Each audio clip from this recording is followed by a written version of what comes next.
We're making chocolate chip cookies today. Not any chocolate chip cookies, but super thin and super crispy. The crunch in these cookies is achieved by adding a little less flour, but a little more sugar. Welcome to Sweet Spot. Let's get started. With 2 sticks of butter, unsalted butter because we'll add our own salt. The extra sugar, that's in the form of white granulated. Couple extra tablespoons makes all the difference. Our brown sugar, light brown, dark brown, your choice.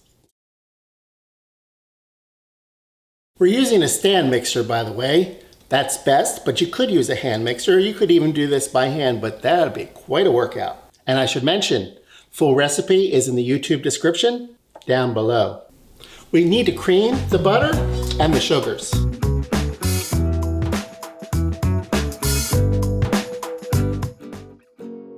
You may need to scrape down the bowl a couple times just to make sure everything is creamed together. Once everything is well creamed, we want to scrape down the bowl and add in our 2 eggs.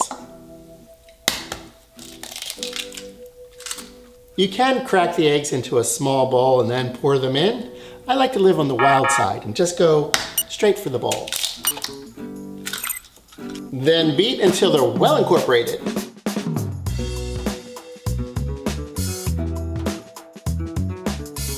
Pour in the vanilla.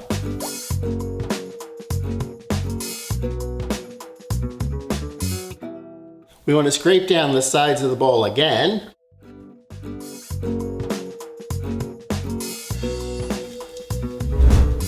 Baking soda, salt, into the flour, and just stir that a little bit with a fork.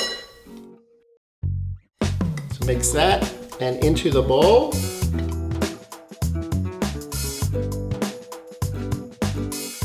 And then on slow, on a stir speed, just mix the flour until it's mixed in, where you don't see too much standalone flour. Don't overmix, definitely don't overmix. This mixing should not take more than a minute or so.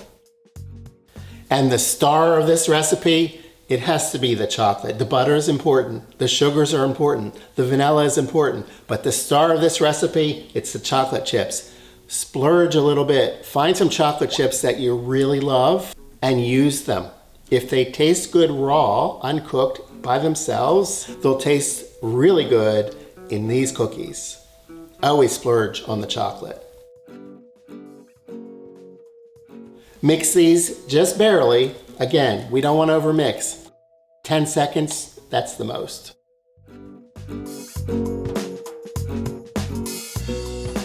Deliciousness. I can't encourage you or instruct you to try some of this raw, but if you did, I bet it'd be good. But I don't want you to get sick. Parchment, kind of necessary for this recipe or you'll never get these cookies off the tray. Or you could use a silk pad or a silicone baking mat.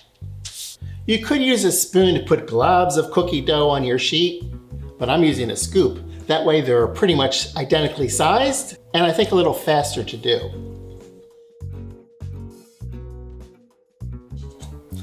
Any size scoop of dough, I use this size. I don't know, it's about 1 inch.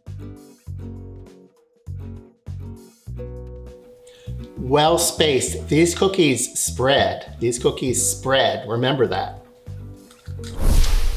Voila. One other step for this recipe I think is necessary is to give these cookies a head start in getting flattened. And with a spoon and a little water, just press down.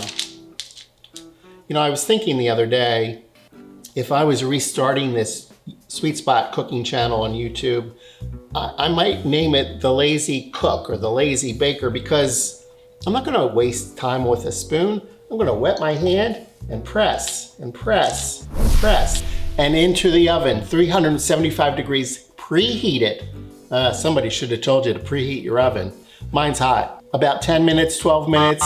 You want them flat. They will puff up like a normal cookie, then they will fall back down. 10 to 12 minutes, very dark brown, but definitely not burnt. These cookies just out of the oven, they smell delicious. That's the chocolate, that's the vanilla, that's the sugars. They are simmering, they are hot. I'm gonna let them cool. Don't try and remove these cookies until they've completely cooled or you'll have a mess. They're cooled and easily off the baking sheet, and we have some gorgeous looking cookies that are super thin. Look at this, crazy thin, crazy thin. And let's do the taste test because that's what time it is. Did you hear the crisp crunch?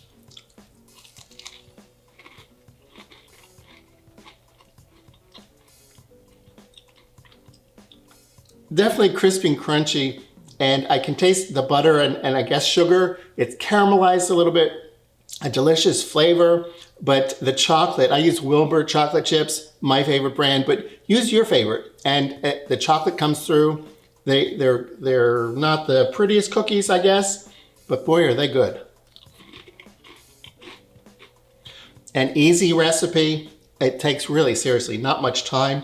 There's probably as much time cooling the cookies because you want them to come off nicely from the baking sheet. But these are good. These are really good. They're unbelievably crunchy. I love them. If you enjoyed this video, give us a thumbs up. If you want to leave a comment, tell me how yours have turned out. I'd appreciate it in the comments section. And if you're not a subscriber, now is the perfect time to subscribe. Click the subscribe button down below. In the meantime, watch this video, or maybe this one, or this one.